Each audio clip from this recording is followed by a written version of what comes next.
Establishing an appropriate level of pedestrian access is an important consideration when planning, designing, and ultimately building a project. Simply putting up a barricade isn't enough. We must be mindful of the impact the construction has on pedestrians and plan for the appropriate measure to properly accommodate all pedestrians. Some pedestrians being displaced may use a wheelchair or cane. They may be visually impaired or have some other disability that requires us to follow additional measures for their safety and ensure our compliance with the Federal Americans with Disabilities Act, or ADA. That is why we are introducing a new department policy that establishes 4 thresholds of pedestrian volumes that will guide you on how to properly close a sidewalk and accommodate pedestrians. The first threshold is for an average of fewer than 10 pedestrians per day. At this level, you do not need to provide on-site pedestrian access. The second threshold is between 10 and 99 pedestrians a day. Here you should establish a minimal level of pedestrian accommodation. That may mean we have a detour on the working site using ADA-compliant channelizing devices. Any off-site detour should be similar in condition and length as the closed pedestrian pathway, but should not exceed 1/2 mile in additional distance.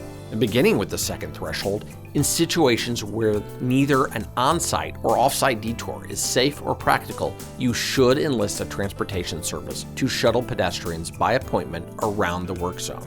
For the third threshold, which is between 100 and 499 pedestrians on average each day, you should consider making travel lane shifts to accommodate pedestrian paths. Signal modifications, adjustments to public transit, or maintain temporary pedestrian facilities. Although you do not need to upgrade the off-site detour, do use ADA-compliant channelizing devices. The fourth threshold, at or above 500 pedestrians each day, you should fully accommodate the pedestrians on site, which means that where practical, upgrade the existing pedestrian facilities in the construction zone early in the project to meet ADA standards. When it comes to your project and sidewalk closures, plan ahead and use some common sense. Investigate the surrounding area for any potential institutions or agencies that may serve the visually impaired or disabled and make the necessary accommodations. A quick note about sidewalk closures and signage. Make sure you use the proper barricade and one that is ADA compliant. This barricade is for road closures.